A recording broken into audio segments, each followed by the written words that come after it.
এরকম বিশ্বের কোনো জায়গা নেই যে আল্লাহ তাবারক ওয়া তাআলা খবর রাখেন না সারা বিশ্বের আসমান এবং জমিন সাত এবং জমিন সাত এবং আসমানের মধ্যে এমন কোন একটা জায়গা নাই যে জায়গার খবর আল্লাহ রাব্বুল আলামিন রাখেন না।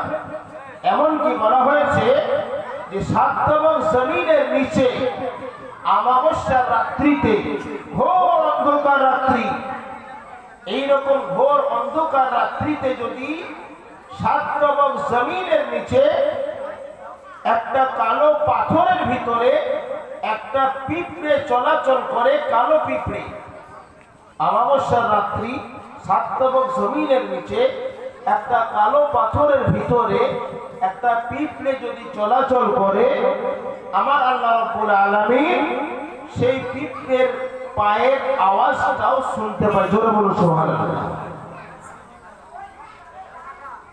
আল্লাহ তাবারক ওয়া তাআলা সবকিছুর খবর রাখার সত্ত্বেও জিজ্ঞাসা করেন আমার ফেরেশতারা, তোমরা কোথায় থেকে আসছো? ফেরেশতারা বলেন, আল্লাহ অমুক গ্রামের অমুক এক জায়গায়, সেখানে তোমার প্রশংসা হচ্ছিল, তোমার নবীর উপরে দরুদ ও সালাম পাঠ করা হচ্ছিল, সেই মজলিসে আমরা গিয়েছিলাম।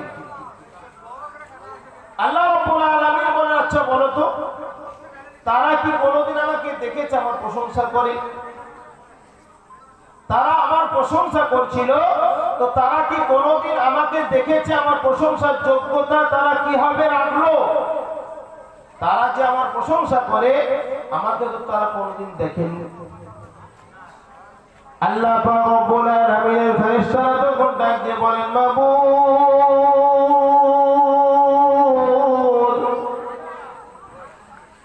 ওই জমিনের উপরে যে সমস্ত ব্যক্তিরা বসা ছিল,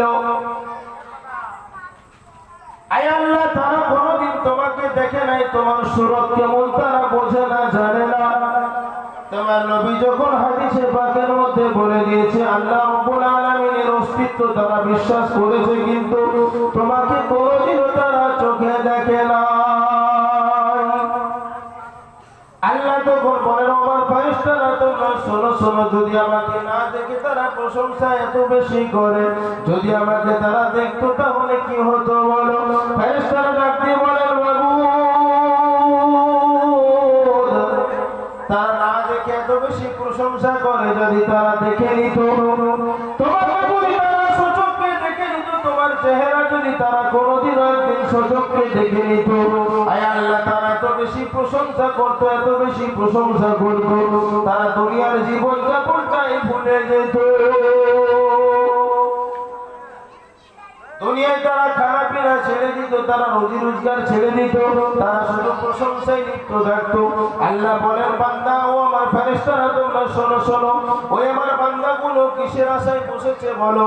আমার বান্দাগুলো যে বসা ছিল, আমার বান্দাগুলো কোরআন ও হাদিসের কথা শুনছিল, আমার প্রশংসা করে, আমার নবীর প্রশংসা করে, কিন্তু তাদের আশাটা কি ছিল বলো?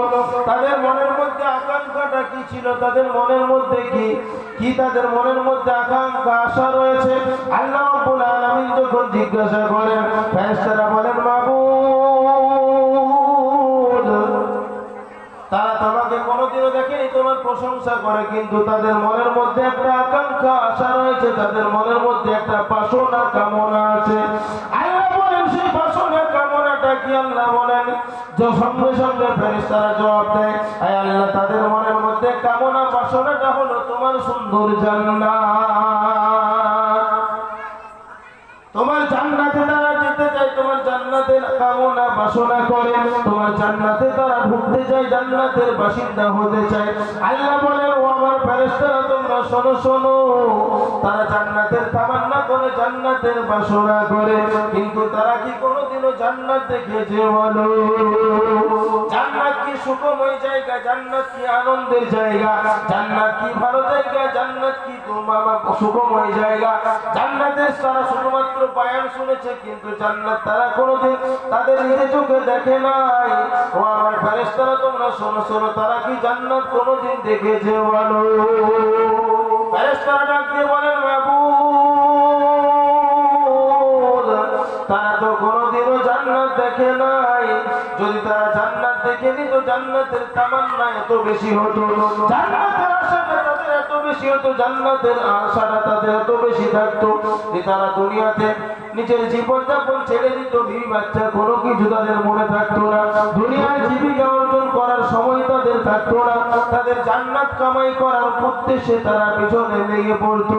আয় আল্লাহ, তারা তো কোনোদিনও জান্নাত দেখে নাই। আল্লাহ ডাক দিয়ে বলে, আমার ফেরেশতারা তোমরা শোনো শোনো। তাদের মনের মধ্যে যেন কোন রকমের ভয় ছিল। দেখছিলাম যখন দোয়া হচ্ছিল তাদের চোখের কোণা থেকে গরম গরম পানিগুলো পড়ছিল।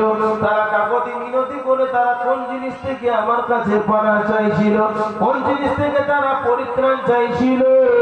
ফেরেশতারা ডাক দিয়ে বলেন, মাবুদ, তাদের চোখের কোণা থেকে গরম গরম পানিটা পড়ার উদ্দেশ্য হচ্ছে তারা জাহান্নামের বায়ান শোনার পরে জাহান্নামের কি ভয়াবহ জায়গা, জাহান্নাম কি কষ্টের জায়গা, জাহান্নাম কি দুর্ভোগের জায়গা, এই তো সব শোনার পরে তারা জাহান্নাম থেকে পরিত্রাণ চাইছিল। তার জন্য তাদের মনের মধ্যে কাকতি মিনতি ভাব, তাদের মনের মধ্যে কামনা বাসনা, তারা জাহান্নাম থেকে মুক্তি চায়। আল্লাহর ফেরেশতারা যখন এই কথা বলেন, আল্লাহ ডাক দিয়ে বলেন, আমার ফেরেশতারা তোমরা শোনো শোনো। তারা জাহান্নাম কি কষ্টের জায়গা, জাহান্নাম কি দুর্যোগের জায়গা, জাহান্নাম কি ভয়াবহ জায়গা, জাহান্নাম কি আযাবের জায়গা, তারা কি কোনোদিনও দেখেছে বলো? ফেরেশতারা ডাক দিয়ে বলেন, মাবুদ, তারা তো জাহান্নাম কোনোদিন সচক্ষে দেখে নাই। জাহান্নামের আযাবের কথা নবীর কাছে শুনেছে, হাদিসের মধ্যে পড়েছে, কোরআনে পড়েছে, তারা আলেম ওলামাদের কাছে শুনেছে, আলেম মুহাদ্দিস যখন বাইর করেছিল জালসার মাহফিলে তারা শুনেছিল, মিলাদের মাহফিলে তারা শুনেছিল, কিন্তু তারা জাহান্নাম সচক্ষে কোনোদিনও দেখে না। আল্লাহ তাবারক ওয়া তাআলা তখন ডাক দিয়ে বলল, আমার ফেরেশতারা তোমরা শোনো শোনো। জাহান্নাম তারা কোনোদিনও দেখে নাই, কিন্তু জাহান্নাম থেকে পরিত্রাণ চায়। আচ্ছা বলো, যদি তারা জাহান্নামটা সচক্ষে দেখে নিত, আল্লাহ বলেন যখন জাহান্নাম তারা যদি সচক্ষে দেখতো কি হতো বলো? ফেরেশতারা তখন ডাক দিয়ে বলেন, মাবুদ, তারা যদি জাহান্নামটা সচক্ষে দেখে নিত তাহলে পাপ কি জিনিস তারা জীবনেও বুঝতো না। পাপ জিনিসটা কি জিনিস তাদের কোনোদিনও মনের মধ্যে খেয়াল পর্যন্ত আসতো না। তাদের দ্বারাতে কোনোদিনও পাপ ঘটতো না, তাদের দ্বারাতে কোনো রকমের পাপ স্লিপ করতো না। আল্লাহ রাব্বুল আলামিন ডাক দিয়ে বলেন, আমার ফেরেশতারা তোমরা সাক্ষ্য দেখো, তোমরা আমার কাছে দণ্ডায়মান হয়ে যাও এবং তোমরা কিয়ামতের দিন সাক্ষী থাকবে। তোমরা শোনো শোনো, ওই মজলিসে যত ব্যক্তি ছিল, যারা ওই মজলিসে উপস্থিত হয়েছিল, যারা জাহান্নামের বয়ান শুনেছিল, জান্নাতের বয়ান শুনেছিল, জাহান্নামের বয়ান শোনার পরে তাদের অন্তরের মধ্যে ভীত প্রশস্ত হয়েছিল, তাদের ভীত সন্তুষ্ট হয়েছিল। যারা জান্নাতের বয়ান শোনার পরে জান্নাতের তামান্না মনের মধ্যে জেগেছিল, যারা আমার কথা শোনার পরে আলহামদুলিল্লাহ বলেছিল, যারা আমার কথা শোনার পরে সুবহানাল্লাহ বলেছিল, আমার প্রশংসা করেছিল, ও ফেরেশতারা তোমরা সাক্ষ্য থাকো, ওই মজলিসের মধ্যে যতজন ব্যক্তি বসা ছিল, আমি সমস্ত ব্যক্তির পিছনের সমস্ত গুনাহগুলোকে ক্ষমা করে দিলাম। জোরে বলুন সুবহানাল্লাহ। পিছনের সমস্ত গুনাহগুলো ক্ষমা করে দিলাম যখন বলা হবে, সঙ্গে সঙ্গে একজন ফেরেশতা দণ্ডায়মান হয়ে যাবে। আল্লাহকে ডাক দিয়ে বলেন, আল্লাহ আমার একটা প্রশ্ন ছিল। বলে, ওই মজলিসের মধ্যে যারা ছিল সবাইকে তো ক্ষমা করে দেওয়া হলো, কিন্তু ওই মজলিসে এমন একজন ব্যক্তি ছিল যে ব্যক্তির মনের মধ্যে তামান্না ছিল না, জান্নাতের আশা ছিল না। সেই ব্যক্তি পার হয়ে যাচ্ছিল, রাস্তা দিয়ে যেতে যেতে কিছুক্ষণ দাঁড়িয়ে শুনেছিল, মজলিস শেষ পর্যন্ত সে বসেছিল, কিন্তু সেও মজলিসের উদ্দেশ্যে যায় নাই। মাবুদ, সেই ব্যক্তির কি ক্ষমা হবে বলো? আল্লাহ তাবারক ওয়া তাআলা যখন ডাক দিয়ে বলেন, আমার ফেরেশতারা তোমরা শোনো শোনো, আমার রহমতের ভান্ডারে কোনো কমি নাই, আমার রহমতের ভান্ডার সবসময় উদারতা রয়েছে, আমার রহমতের ভান্ডারটা সবসময় খোলা রয়েছে। আমি আল্লাহ রাব্বুল আলামিন চাইলে সারা বিশ্বকে ক্ষমা করে দিতে পারি, আমি ওই ব্যক্তিকেও ক্ষমা করে দিলাম।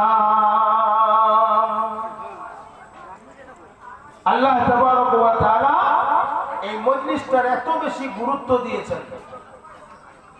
আমরা যখন দুনিয়ায় বসে থাকি, দুনিয়া থেকে আমরা যেমন তারকাগুলো চন্দ্র পূর্ণিমা চন্দ্রকে ঝলঝলে যেমন দেখতে পাই, দুনিয়ার জমিন থেকে আমরা চন্দ্র পূর্ণিমা চন্দ্রকে দেখতে আমাদের কোনো অসুবিধা হয় নাকি ভিড়ি করতে হয়? করতে হয় না। আর দিনের বেলায় যখন সূর্য উদয় হয়, যখন সূর্য থাকে দিনের বেলায়, সূর্যকে দেখার জন্য আমাদের কোনো ভিড়াভিড়ির প্রয়োজন হয়? আরামসে আমরা সূর্যকে যেমন দেখতে পাই ঝকমকে, চন্দ্রকে যেমন ঝকঝকে দেখতে পাই, আল্লাহ রাব্বুল আলামিনের আসমান ওয়ালাদের কাছে এই দুনিয়ার এই মজলিসটা ওই রকম ঝকঝকে দেখা যায়। বলুন সুবহানাল্লাহ। যাই হোক, আমি কোরআনুল কারীমের কয়েকটা আয়াত পাঠ করেছি, হাদিস থেকে দুটি হাদিসও তিলাওয়াত করেছি। গুটি কয়েক কথা আপনাদের সঙ্গে শেয়ার, আলোচনা মাত্র। আল্লাহ তাবারক ওয়া তাআলা যদি তৌফিক দেন, ওয়া তাওফীকি ইল্লা বিল্লাহ। আল্লাহ রাব্বুল আলামিন আমাদেরকে দুনিয়ায় সৃজন করেছেন, আমরা মানব জাতি। আমাদের একটা বৈশিষ্ট্য হচ্ছে আমরা পাপ করি, ঠিক কি না? কথা বলুন, আমরা পাপ করি না? আমরা পাপ করি তো না? আপনারা কেউ পাপ করেন না নাকি? আপনারা সবাই একদম পুরোপুরি তুলসী পাতা নাকি? না না না, আমরা সবাই পাপ করি। আমাদের একটা বৈশিষ্ট্য, মানব জাতির বৈশিষ্ট্য হচ্ছে তারা পাপ করবে, কিন্তু ঈমানদার ব্যক্তি হবে সেই যে পাপ করার পরে তওবা করবে।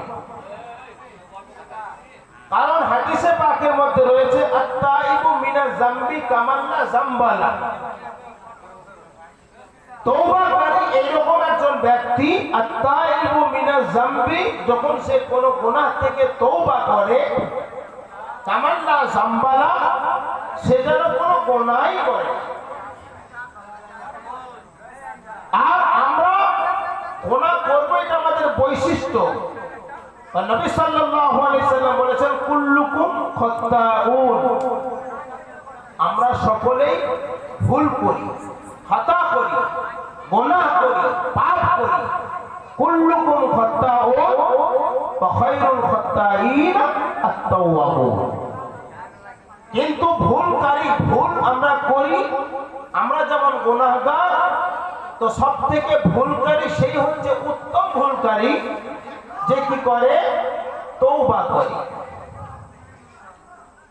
আল্লাহ তাবারক ওয়া তাআলা কোরআনুল কারীমে বলেছেন, ইয়া আইয়ুহাল্লাযীনা আমানু তাকুল্লাহ, ইয়া আইয়ুহাল্লাযীনা আমানু তুবু ইলাল্লাহি তাওবাতান নাসুহা। মহান আল্লাহ তাবারক ওয়া তাআলা ডাক দিয়ে বলেন, আমার মুমিন বান্দারা, তোমরা যারা ঈমান এনেছো, ও আমার ঈমানদার বান্দারা, তোমরা যারা ঈমান এনেছো, যারা তোমরা ঈমানের অধিকারী, আমানু বলে সম্বোধন করা হয়েছে। ঈমানদারদেরকে ডাক দিয়ে বলেছেন, তার মানে বোঝা যাচ্ছে ঈমানদাররাও পাপ করে। আমানু বলে সম্বোধন করে, ইয়া আইয়ুহাল্লাযীনা আমানু, হে আমার ঈমানদার মুমিন ব্যক্তিরা, তোমরা শোনো শোনো, তুবু ইলাল্লাহ, তওবা করো আল্লাহর কাছে, তাওবাতান নাসুহা, এমন তওবা যে তওবা তোমার করা প্রয়োজন তেমন তুমি তওবা করো। তওবা এই জিনিসটা আমরা সচরাচর ব্যবহার করি, বলে গুনাহ করলে তওবা করতে হয়, আমরা সকলেই জানি। কিন্তু তওবাটা বুঝতে হবে, তওবা কেমন করা দরকার, তওবাটা কেমন হবে। আমি গুনাহ করলাম, আমি তওবা করে নিলাম, এটা কি তওবা হয়ে গেল? বা আমি আস্তাগফিরুল্লাহ পড়ে নিলাম, এটা কি তওবা হয়ে গেল? আস্তাগফিরুল্লাহাল্লাযী লা ইলাহা ইল্লা হুয়াল হাইয়ুল কাইয়্যুম পড়ে নিলাম, এটা কি তওবা হয়ে গেল? বুঝতে হবে যে তওবাটা কাকে বলে। তওবা মোট 5টি শর্তের মধ্যে হবে। কয়টি শর্ত? ভালো করে শুনেন, খুব জরুরি কথা। তওবা, আমরা সকলেই গুনাহ করি, কুল্লুকুম খাত্তাউন ওয়া খায়রুল খাত্তাইন আত-তাওয়াবুন, আমরা সকলেই ভুলকারী, ভুল করি। আর আমাদের ভুল হবে, কিন্তু সব থেকে উত্তম ভুলকারী সেই যে কি করে ভুলটা করার পরে সেটাকে সংশোধনের জন্য তওবা করে আল্লাহর কাছে মাফ চায়, ক্ষমা চায়, ক্ষমা প্রার্থী হয়। তাহলে এই তওবার জন্য বলা হচ্ছে 5টি শর্ত রয়েছে। তো সেই 5টি শর্ত কি? 1 নম্বর শর্ত হচ্ছে ইখলাসের সাথে ইকরার করা। ইকরার অর্থাৎ ঘোষণা করতে হবে যে আমি পাপটা করেছি।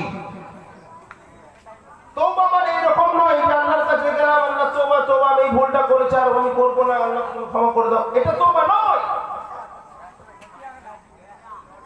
তওবার ব্যাখ্যা এরকম নয়। আমরা ভুল করে হয়তো তওবা মনে করে আমি তওবা করে নিলাম, ঠিক আছে আমার গুনাহ মাফ হয়ে গেছে, না। তওবার জন্য 5টি শর্ত মনে রাখতে হবে, যে এই 5টি শর্ত পাওয়া যেতে হবে, তবেই তার মুকাম্মাল তওবা অর্থাৎ পরিপূর্ণ তওবা হবে। তার মধ্যে 1 নম্বর শর্ত হচ্ছে ইখলাসের সাথে ইকরার হতে হবে, অর্থাৎ অন্তর থেকে খালিস অন্তরে তাকে ঘোষণা করতে হবে, তাকে ঘোষণা দিতে হবে। অর্থাৎ ঘোষণা বলতে এই নয় যে মাইকে বলে বেড়াতে হবে বা মসজিদের মাইকে গিয়ে বলতে হবে বা 20 জন যেখানে জড়াতে সেখানে গিয়ে বলতে হবে, এই ঘোষণা নয়। আল্লাহর কাছে ঘোষণা দিতে হবে যে আল্লাহ আমি পাপী, এই পাপটা আমি করেছি। 1 নম্বর হচ্ছে শর্ত ইখলাসের সাথে আন্তরিকভাবে নিজেকে পাপী বলে স্বীকারোক্তি দেওয়া, 1 নম্বর। 2 নম্বর হচ্ছে সেই পাপটার জন্য নিজে অনুতপ্ত হওয়া, নিজে লজ্জিত হওয়া, অনুতপ্ত হতে হবে। 2 নম্বর অনুতপ্ত হতে হবে, নিজে লজ্জিত হতে হবে যে পাপটা আমি করেছি সেটা আমার জন্য অন্যায়, সেটা আমার জন্য ন্যায় নয়। তাহলে সেটা আমি যে অন্যায় করেছি এই জন্য সেখানে আমাকে অনুতপ্ত হতে হবে। 3 নম্বর শর্ত হচ্ছে স্টপ, তাকে ফিরে আসতে হবে সেই গুনাহ থেকে। যে গুনাহ করলাম সেই গুনার জন্য যখন আমি তওবা করব আল্লাহর কাছে, তখন সেই গুনাহ থেকে আমাকে ফিরতে হবে, ফিরে আসতে হবে, আমাকে ফিরে আসতে হবে সেই গুনাহ থেকে। আর 4 নম্বর শর্ত হচ্ছে যে ভবিষ্যতে না করার দৃঢ় সংকল্প করতে হবে। ভবিষ্যতে না করার দৃঢ় সংকল্প করতে হবে, ভবিষ্যতে না করার ইরাদাটা পাকাপোক্ত হতে হবে যে আমি এই পাপটা করেছি, আল্লাহ আমি অন্যায়টা করেছি, ভুলটা করেছি, এটার জন্য তুমি আমাকে ক্ষমা করো, আমি ভবিষ্যতে আর কোনোদিন এই পাপটা করব না। আন্তরিকভাবে তাকে সংকল্প করতে হবে, দৃঢ়ভাবে। এবং 5 নম্বর শর্ত হচ্ছে যে পাপটা আমি করেছি সেটা পাপ, সেটা ঘৃণিত কাজ, ঘৃণার কাজ, অতএব সেটাকে ঘৃণা করতে হবে, সেই পাপটাকে খুব ঘৃণার চোখে দেখতে হবে, ভবিষ্যতে না করার সংকল্প করতে হবে। এই 5টা শর্ত যদি থাকে, 1 নম্বর শর্ত হচ্ছে আমাকে ইকরার করতে হবে ইখলাসের সাথে, আন্তরিকভাবে ঘোষণা করতে হবে আমি পাপী। 2 নম্বর অনুতপ্ত হতে হবে। 3 নম্বর ফিরে আসতে হবে। 4 নম্বর আমাকে ভবিষ্যতে না করার দৃঢ় সংকল্প করতে হবে। 5 নম্বর আমাকে সেই পাপটাকে ঘৃণা করতে হবে। যদি এই 5টি শর্ত পাওয়া যায় তবেই তাকে বলা হবে তওবা। এবার তওবা কিছু কালেমা শেখানো হয়েছে, যেমন আল্লাহ নবী সাল্লাল্লাহু আলাইহি সাল্লাম শিখিয়েছেন আস্তাগফিরুল্লাহাল্লাযী লা ইলাহা ইল্লা হুয়াল হাইয়ুল কাইয়্যুম, আস্তাগফিরুল্লাহ রাব্বি মিন কুল্লি যামবি ওয়া আতুবু ইলাইহি। এগুলো হচ্ছে তওবার কালিমা, তওবার জন্য এগুলো হচ্ছে কালেমা, দোয়া। কিন্তু তওবার জন্য আন্তরিকভাবে আমি যদি সেই কালিমাগুলো নাও বলতে পারি, আমি নিজের ভাষাতে যদি আল্লাহর কাছে তওবা করি, ক্ষমা চাই, আন্তরিকভাবে যদি ইখলাসের সাথে আমি আল্লাহর সামনে 2টি হাত তুলে দিয়ে এবং বলি রব্বানা যালামনা আনফুসানা ওয়া ইল্লাম তাগফির লানা, রব্বানা যালামনা আনফুসানা ওয়া ইল্লাম তাগফির লানা ওয়া তারহামনা লানাকুনান্না মিনাল খাসিরিন। আয় আল্লাহ মাবুদ, রব্বানা, আয় আমাদের প্রভু, অত্যাচার করেছি, আমি পাপ করেছি, এই পাপটা আমি করেছি, এই পাপটা আমার দ্বারাই ঘটে গেছে। আনফুসানা ওয়া ইল্লাম তাগফির লানা, আয় আল্লাহ যদি তুমি ক্ষমা না করো, ওয়া তারহামনা যদি দয়া না করো, লানাকুনান্না মিনাল খাসিরিন, আয় আল্লাহ আমি তো ক্ষতিগ্রস্ত হয়ে যাব, আমি তো ধ্বংস হয়ে যাব, আমার তো সমাপ্তি হয়ে যাবে, আমার তো শেষ হয়ে যাবে। আয় আল্লাহ তুমি দয়া করে আমাকে ক্ষমা করে দাও। আন্তরিকভাবে যদি আল্লাহর কাছে দুটো হাতকে তুলে দিই এবং চোখের কোণা থেকে যদি একটা গরম পানির ঠোপা পড়ে যায়, আল্লাহ রাব্বুল আলামিন বলে বান্দা তুমি যদি আমার ভয়ে একটা চোখের পানি তোমার পড়ে যায়, আমার ভয়ে যদি তোমার এক ফোঁটা চোখের পানি পড়ে যায়, তোমার চোখ বেয়ে যখন নাক বেয়ে মাটিতে পড়ার পূর্বে আমি আল্লাহ রাব্বুল আলামিন ক্ষমা করে দিই। জোরে বলুন সুবহানাল্লাহ। আল্লাহ রাব্বুল আলামিন বলে আমার নিকটে দুটো ফোঁটা সবথেকে পছন্দনীয়, একটা হলো ওই যে যুদ্ধের ময়দানে শহীদের রক্তের ফোঁটা, যুদ্ধের ময়দানে বীর বিক্রমে যুদ্ধ করতে করতে সেই ব্যক্তি যখন শহীদ হয়ে যায়, ইসলামকে রক্ষা করার জন্য, দ্বীনকে রক্ষা করার জন্য যদি কেউ শহীদ হয়, তার রক্তের ফোঁটাটা যখন মাটিতে পড়ে, আমি আল্লাহ রাব্বুল আলামিন মাটিতে পড়ার পূর্বে তাকে আমি কবুল করে নেই। জোরে বলুন সুবহানাল্লাহ। আর একটা ফোঁটা হচ্ছে যদি তুমি আল্লাহকে ভয় করো, আল্লাহকে যদি তুমি ভয় করো, অন্তর থেকে যদি তুমি কম্পিত হও, অনুকম্পিত হও, যদি তুমি অনুতপ্ত হয়ে যাও, আল্লাহর ভয়ে যদি তোমার অন্তর থেকে কান্না ফেটে বেরিয়ে আসে, চোখের কোণা থেকে যদি তোমার এক ফোঁটা পানি পড়ে যায়, আল্লাহ বলেন তুমি ভয় করেছো, ভয় করো। ইয়া আইয়ুহাল্লাযীনা আমানুত্তাকুল্লাহ হাক্কা তুকাতিহি ওয়া লা তামুতুন্না ইল্লা ওয়া আনতুম মুসলিমুন। আল্লাহ রাব্বুল আলামিন বলে বান্দা তুমি ভয় করো। ইয়া আইয়ুহাল্লাযীনা আমানুত্তাকুল্লাহ, হে আমার ঈমানদার ব্যক্তিগণ, হে আমার মুমিন ব্যক্তিগণ, যারা তোমরা ঈমান এনেছো, শোনো শোনো, আমানুত্তাকুল্লাহ, ইত্তাকুল্লাহ, আল্লাহকে ভয় করো, হাক্কা তুকাতিহি, যেমন ভয় করা দরকার, ওয়া লা তামুতুন্না, এবং তোমরা অতক্ষণ পর্যন্ত মৃত্যুবরণ করিও না, ওয়া আনতুম মুসলিমুন, যতক্ষণ পর্যন্ত তোমরা পরিপূর্ণ মুসলমান না হবে। আল্লাহ রাব্বুল আলামিন বলে বান্দা যদি তুমি আমার ভয় এক ফোঁটা চোখের পানি তোমার পড়ে যায়, ওই চোখের ফোঁটাটা আমার কাছে খুব দামি এবং নামে, ওই জন্য তোমার চোখের পানিটা যখন নাক বেয়ে মাটিতে পড়ে, মাটিতে পড়ার পূর্বে পূর্বে তোমার জীবনের সমস্ত গুনাহগুলো আমি ক্ষমা করে দেব। জোরে বলুন সুবহানাল্লাহ। আল্লাহ রাব্বুল আলামিনের নিকটে দুটো ফোঁটা খুবই পছন্দনীয়, শহীদের রক্তের ফোঁটা আর একটা হচ্ছে আল্লাহর ভয়ে চোখের পানির ফোঁটা। বিশ্বের সমস্ত পানিকে দিলে জাহান্নামের আগুন নিভানো সম্ভব হবে না, কিন্তু আল্লাহর ভয়ে যদি এক ফোঁটা চোখের পানি পড়ে যায়, আল্লাহ তাবারক ওয়া তাআলা বলেছেন জাহান্নামের আগুনকে নিভানো ওই তোমার চোখের ফোঁটা, এক ফোঁটা পানি যেটা আল্লাহর ভয়ে বের হয়েছে, ওইটাই তোমার জাহান্নামের আগুনকে নিভানোর জন্য যথেষ্ট। কিন্তু শুনে নেন, যেমন পাঁচটা জিনিস বললাম, শর্ত হচ্ছে পাঁচটা, এই শর্তগুলো মনে রাখবেন যে পাঁচটা শর্তের উপরে তওবা হবে। তেমনি তওবার সময় আছে, যে তওবা এমন একটা সময় আসবে যে সময়টা তার তওবা করলেও কবুল হবে না। দুটো সময় আছে, যে দুটো সময় যখন উপস্থিত হয়ে যাবে, দুটো সময় যখন পৌঁছে যাবে, তখন আর তওবা করলেও কবুল হবে না, তার আগে আগে তওবা করতে হবে। তো সেই দুটো সময় কেমন, কোন সময়?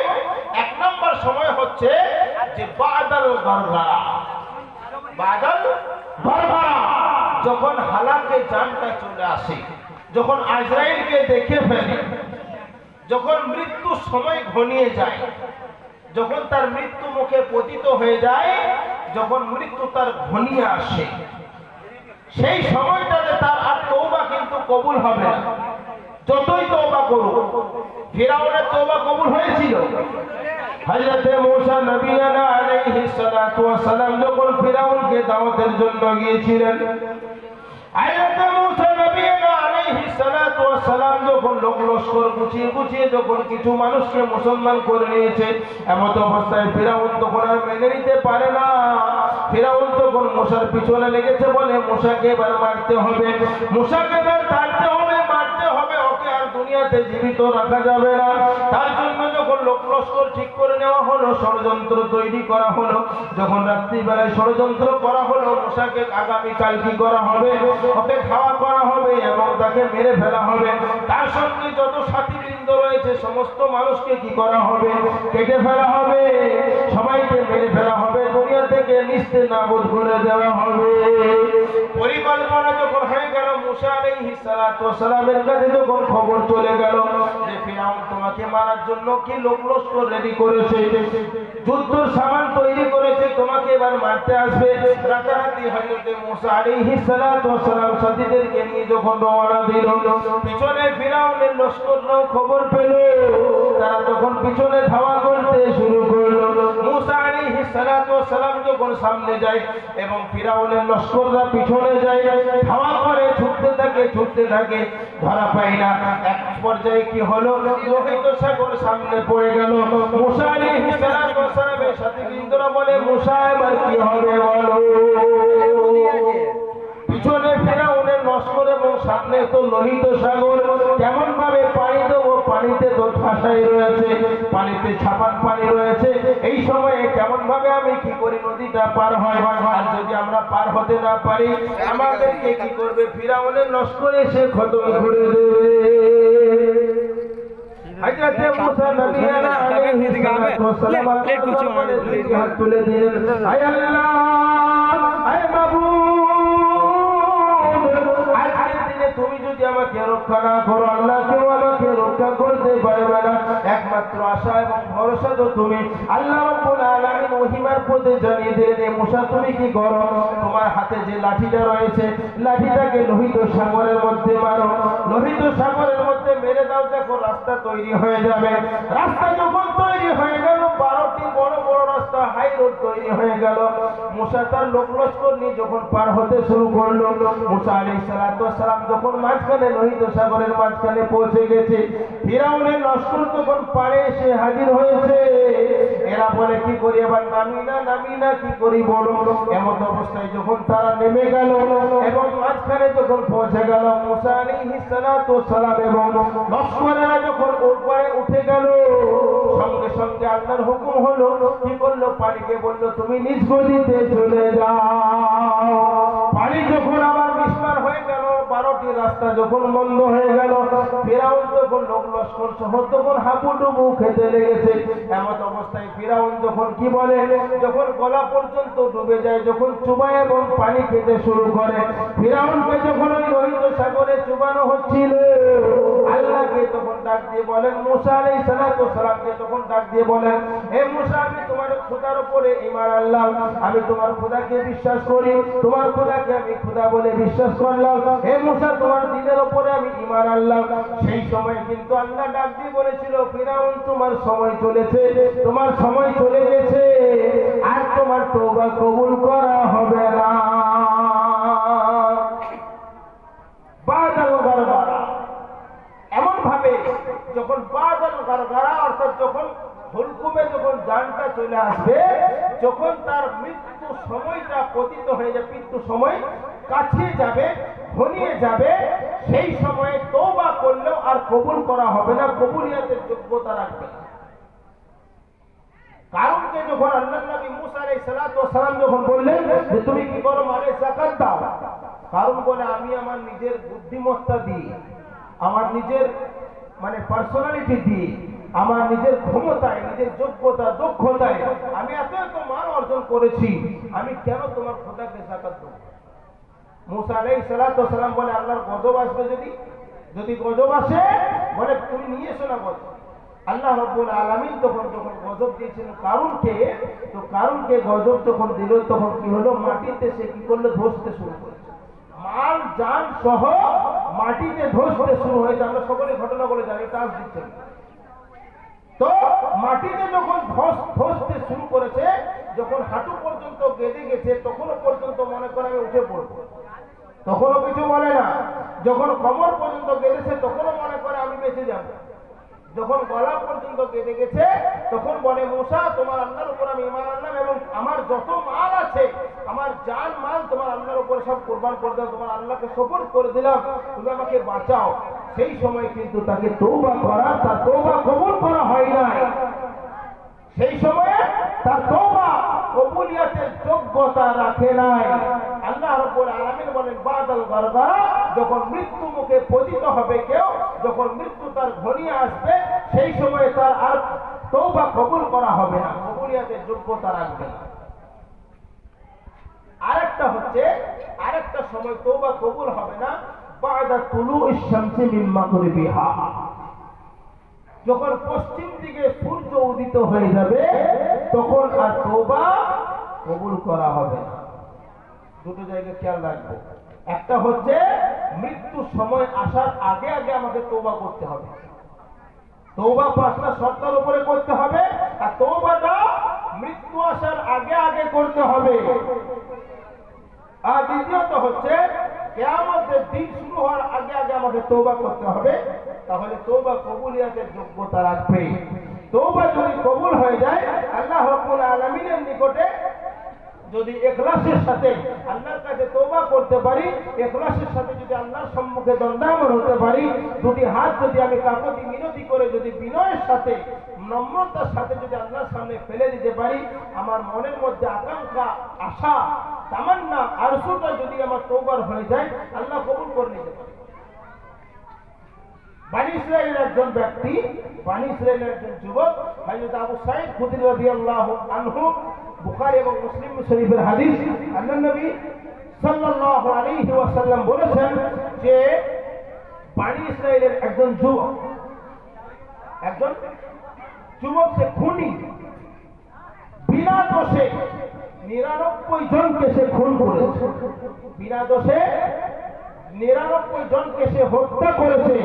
এইরকম বড় মাপের একজন খুনি, একজন হত্যাকারী, সেই ব্যক্তি 99 জনকে খুন করার পরে তার মনের মধ্যে তামান্না হলো, আরজু হলো, তার মনের মধ্যে আশা হলো তওবা করবে।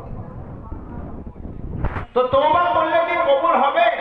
এই মনে মনে চিন্তা করে আমি 99 জনকে বিনা দোষে হত্যা করেছি, বিনা কারণে হত্যা করেছি, এরপরে কি আমাকে ওই তওবার মানে আমার তওবা কি কবুলিয়াতের যোগ্যতা রাখে? একজন দরবেশকে গিয়ে জিজ্ঞাসা করলো যে হুজুর আমি 99 জনকে কি করেছি, বিনা দোষে তাদেরকে হত্যা করেছি, তাদেরকে মেরে ফেলেছি, তাহলে আমি এই মুহূর্তে চাইছি তওবা করব, আমার কি তওবা কবুল হবে? দরবেশ কিছু ভেবে না চিন্তে বলে যে না, তোমার তওবা কবুলিয়াতের যোগ্যতাই রাখে না, তোমার তওবা হবে না, কারণ তুমি বড় ধরনের পাপী হয়ে গেছো, তোমার তওবা কবুল হবে না। বানি ইসরাইলের যুবক তখন মনে মনে ভাবে আল্লাহ আমি 99টা যখন কতল করেছি, 99 জনকে যখন হত্যা করেছি, আর একটা হত্যা করে আমি 100 জন পূরণ করে দিই, সেঞ্চুরিটা পূরণ করি। সঙ্গে সঙ্গে বলা আছে তোমার তওবা কবুল হবে না বলেছে দরবেশকে সঙ্গে সঙ্গে নিজের তলোয়ারটাকে বের করে দিয়ে তার মাথাটাকেও শিরচ্ছেদ করে দিয়েছে এবং 99 জায়গায় 100 পূরণ করে নিয়েছে, কিন্তু তার মনের মধ্যে তওবা করার আকাঙ্ক্ষা আশা বাসনাটা যায় না। মনের মধ্যে আল্লাহর প্রতি একটা ভরসা রয়েছে, আল্লাহ তো বলেছেন ইন্নাল্লাহা গফুরুর রহিম, নিশ্চয়ই আল্লাহ বড় ক্ষমাশীল, আল্লাহ দয়ালু। আল্লাহ বলেছেন আর রহমানির রহিম, আল্লাহ হচ্ছে অতীব দয়ালু। আল্লাহ যদি সত্যিকারে দয়ালু হয়, আল্লাহ বলেছেন লা তাকনাতু মির রাহমাতিল্লাহ, আমার রহমত থেকে কোনোদিন তোমরা নিরাশ হলো না, আমার রহমত থেকে কোনোদিনও তোমরা নৈরাশ হবে না। যদি আল্লাহর রহমত যদি বেশি হয়, আল্লাহর রহমত থেকে যদি নৈরাশ হতে নিষেধ থাকে, তাহলে আমার তওবাটা কেন কবুল হবে না? আরো মানুষের সাথে আলোচনা করে আমার তওবা কি কবুল হবে? আমি যদি তওবা করি তাহলে আমার তওবা কি কবুলিয়াতের যোগ্যতা রাখে? এমন অবস্থায় সবাই বলে আমি তো বলতে পারবো না, আমি বলতে পারবো না। একজন ব্যক্তি তখন বলে তুমি এক কাজ করো, ওই গ্রামে অমুক গ্রামে তুমি চলে যাও, ওই গ্রামে একজন আলেম থাকে, ওই আলেমকে তুমি গিয়ে জিজ্ঞাসা করো, সেই তোমার তওবার ব্যাপারে ফতোয়া দেবে। সঙ্গে সঙ্গে সেই যুবক তখন কি করলো, দেরি না করে সেই গ্রামের উদ্দেশ্যে রওনা হয়ে গেল। ওই গ্রামে যাওয়ার পরে আলেমের কাছে যখন বলে, হুজুর আমার তওবা কি কবুলিয়াতের যোগ্যতা রাখে? বলে তুমি কি পাপ করেছো বলো। বলে আমি বিনা দোষে 100 জনকে হত্যা করেছি। আলেম তখন বলে হ্যাঁ হ্যাঁ তোমার তওবা কবুল হবে যদি তুমি আল্লাহর কাছে সেইভাবে তওবা করতে পারো।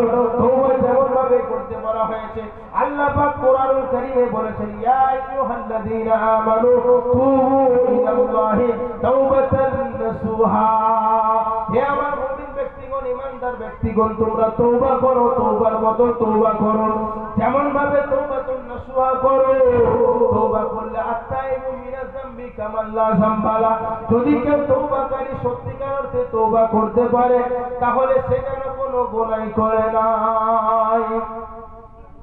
সেই আলেম যখন বলেছে তোমার তওবা কবুলিয়াতের যোগ্যতা রাখে, কিন্তু এই মজলিসটা কি, এই গ্রামটা কি হচ্ছে খুব পাপী জায়গা, এইখানে থেকে তুমি চলে যাও দূরে, ওই জঙ্গলে গিয়ে, জঙ্গলের মাঝখানে তুমি চলে যাও এবং সেখানে গিয়ে নিরিবিলিতে আল্লাহর কাছে তুমি কি করো, কান্নাকাটি করো, আল্লাহর কাছে তুমি দোয়া প্রার্থনা করো, আল্লাহর কাছে নিজ ভাষায় তুমি অনুতপ্ত হও, আল্লাহর কাছে ভবিষ্যতে তুমি কোনো গুনাহ না করার সংকল্প করে নাও এবং আল্লাহর কাছে তুমি মাথা নত করে শিরোধার্য করে তুমি কি করো, আল্লাহর কাছে তুমি ইরাদা করে নাও, আয় আল্লাহ যত গুনাহ করেছি, যত পাপ করেছি, আয় আল্লাহ বুঝে করেছি, জেনে করেছি, না জেনে করেছি, আমরা সকলেই তো পাপ করি, সকলেই তো গুনাহ করি, জেনে করি না জেনে করি। সেইভাবে যদি তুমি কি করো, তওবা করার জন্য ওই জঙ্গলের মধ্যে চলে যাও। সঙ্গে সঙ্গে সেই ব্যক্তি কি করলো, ওই জঙ্গলের উদ্দেশ্যে সে রওনা যখন হয়ে গেল, কিছু দূর যাওয়ার পরে সেই ব্যক্তি মৃত্যু তখন ঘনিয়ে এসে গেল। মৃত্যুর ফেরেশতা তখন হাজির হয়েছে এবং মৃত্যু তখন ঘনিয়ে এসেছে, তখন তার জানটাকে কবজ করা নেওয়া হয়েছে। রাস্তার মধ্যখানে তার জানটাকে কবজ করে নেওয়া হলো। জানটাকে যখন বের করে নেওয়া হলো, তওবা আর করা হলো না। এমন অবস্থায় যখন জাহান্নামের ফেরেশতারা কি করেছে, তখন লাইন ধরে চলে এসেছে, বলে আমার জাহান্নামে নিয়ে যাওয়া হবে এই ব্যক্তিকে। এবং এইদিকে রহমতের ফেরেশতারা বলেন না না, তওবার উদ্দেশ্যে বার হয়েছিল, খালিস তওবার নিয়তে সে নিয়তটা করে নিয়েছিল, ওদের তাকে কি করা হবে, জান্নাতবাসী করা হবে। রহমতের ফেরেশতা এবং জাহান্নামের ফেরেশতাদের ঝগড়া বেঁধেছে। আল্লাহ রাব্বুল আলামিন বলে এবার তোমাদের ফয়সালাটা কেমন ভাবে করা হবে। ও ফেরেশতারা তোমরা থামো থামো, ঝামেলা করো না, তোমরা কি করো, ওই ব্যক্তি যে তওবা করার উদ্দেশ্যে আলেমের কাছ থেকে যে জায়গায় সে যাচ্ছিল, সেই জায়গা থেকে ওর জায়গা পর্যন্ত মেপে নাও এবং এই জায়গা থেকে ওই আলেমের জায়গা পর্যন্ত মেপে নাও। যে জায়গা বেশি হবে, যদি কি হয়, তওবা করার রাস্তাটা যখন পার হয়েছে, যাওয়ার রাস্তাটা যদি কম হয় তাহলে তাকে জাহান্নামে নেওয়া হবে, আর যদি পৌঁছানোর রাস্তাটা যদি কম হয়ে যায় তাহলে তাকে জান্নাতে দেওয়া হবে। ফেরেশতারা যখন কি করলো, মাপতে যখন শুরু করলো আল্লাহর রহমতের উদর, আল্লাহর রহমতের ভান্ডারে তখন ঢেউ খেলে গেল, আল্লাহর রহমতের ভান্ডারে তখন উত্তর পেয়ে গেল এবং সঙ্গে সঙ্গে আল্লাহ রাব্বুল আলামিন ওই রাস্তাকে বলে দিল, ওই তওবাকারী রাস্তাটা যেখানে তওবা করতে যাচ্ছিল সেই রাস্তাটা ছোট হয়ে যাও। রাস্তাটা সঙ্গে সঙ্গে ছোট হয়ে গেল এবং তাকে ওই তওবাকারী রাস্তাটা কি করা হলো, ছোট করে নেওয়া হলো, যার জন্য তার তওবা ওই কবুলিয়াতের যোগ্যতা রাখলো। আল্লাহ রাব্বুল আলামিন এর ফেরেশতারা যখন মাপতে শুরু করলো, মাপতে মাপতে দেখলো যেখানে সে তওবা করতে যাচ্ছিল সেই রাস্তাটা কম হচ্ছে। সঙ্গে সঙ্গে রহমতের ফেরেশতারা তাকে জান্নাতে ঘোষণা করে জান্নাতে নিয়ে যাওয়া হলো। জোরে বলুন সুবহানাল্লাহ। আল্লাহ রাব্বুল আলামিন আমাদেরকে তওবা করার সুযোগ যখন দেবেন, সেই সময় তওবা করে নিতে হবে। যদি তওবার সময়টাতে আমি তওবা করে নিতে পারি, আর সেই এমন সময় তওবা করব যখন আমার কি হবে, হুলকুমে জানটা আটকে যাবে, সেই সময় তওবা করলে আর কবুলিয়াতের যোগ্যতা রাখবে না। আল্লাহ তাবারক ওয়া তাআলার কাছে আমরা সকলে কি করি, গুনাহ করি। হুকুকুল্লাহ তো আছেই, আমার হুকুকুল ইবাদ আছে, যেটা আল্লাহর হক নষ্ট করেছি তার জন্য আল্লাহর কাছে তো ক্ষমা চাইতেই হবে। এবং বলা হচ্ছে তওবা এমন একটা বস্তু, তওবা এমন একটা জিনিস যে প্রত্যেকটা গুনাহ আল্লাহ তাবারক ওয়া তাআলা তওবার দ্বারাই maaf করে দিতে পারে, যদি তওবার মতো তওবা করতে পারি। বলুন সুবহানাল্লাহ। আর আমরা গুনাহ করি, আর কতটা গুনাহ করেছি কতটা পাপ করেছি আমরা নিজেরা সব থেকে বেশি জানি। পৃথিবী না জানো আমি তো জানি, আমি কি পাপ করেছি হায়। পৃথিবী না জানো আমি তো জানি, আমি কি পাপ করেছি হায়। আমার পাপের কোলে বিচার বাঁচার নাই উপায়। দয়াময় প্রভু মাফ করো আমায়, মাফ করো আমায়। জেনে না জেনে কত যে আমি করেছি পাপ, জেনে না জেনে কত যে আমি করেছি পাপ। কতবার যে করেছি তোবা, কতবার অনুতাপ। কতবার যে করেছি তোবা, কতবার অনুতাপ। দুদিনে আবার সব ভুলে গিয়ে মজে গেছি দুনিয়ায়, মাফ করো আমায়, মাফ করো আমায়।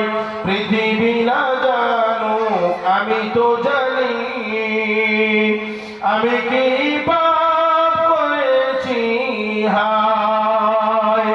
আমার পাপের কোলে বিচার বাঁচার আমার নাই উপায়। দয়াময় প্রভু মাফ করো আমায়, মাফ করো আমায়, মাফ করো আমায়। হযরত আদম আলাইহিস সালাতু ওয়াস সালাম যখন আল্লাহ তাবারক ওয়া তাআলা সৃষ্টি করার পরে যখন হযরত হাওয়া আলাইহিস সালাতু ওয়াস সালামকে যখন সৃষ্টি করে দিলেন, তারপরে যখন আল্লাহ রাব্বুল আলামিন হাওয়া এবং আদম আলাইহিস সালাতু ওয়াস সালামকে হুকুম করলেন, ইয়া আদম উসকুন আনতা ওয়া যাওজুকাল জান্নাতা ওয়া কুলা মিনহা রাগাদান হাইথু শিতুমা। يا آدم اسكن أنت وزوجك الجنة وكلا منها رغدا حيث شئتما ولا تقربا هذه الشجرة فتكونا من الظالمين. الله رب العالمين حضرت آدم আলাইহিস সালাতু ওয়াস সালামকে বললেন, ও আদম তুমি শোনো শোনো, তোমার জন্য জান্নাতকে রিজার্ভ করে দিলাম, জান্নাত তোমার জন্য বসবাসের জায়গা করে দিলাম, জান্নাত তোমার জন্য উপযুক্ত করে দিলাম। উসকুন আনতা ওয়া যাওজুকা, তুমি এবং তোমার স্ত্রী তোমরা কি করো এখানে বসবাস করতে থাকো।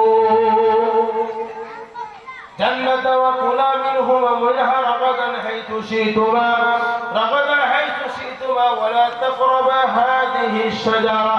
তোমাকে এবং তোমার স্ত্রী আদম হাওয়া আলাইহিস সালাতু ওয়াস সালামকে জান্নাতে বসবাস করার জন্য উপযুক্ত করে দিলাম। তোমরা জান্নাতে বিচরণ করো, জান্নাতে ঘোরাফেরা করো, জান্নাতে ফল তুমি খাও, জান্নাতে ফল তোমরা ব্যবহার করো, জান্নাতের যত রকমের নাজ নিয়ামত আছে সব তোমরা ব্যবহার করো। কিন্তু তোমরা মনে রেখো, তোমাদেরকে একটা জিনিস স্মরণ করিয়ে দিই, ওয়ালা তাকরাবা হাযিহি শাজারা। কিন্তু তোমরা মনে রাখবে ওই যে গাছটা রয়েছে ওই গাছটার ধারে কাছেও যাবে না।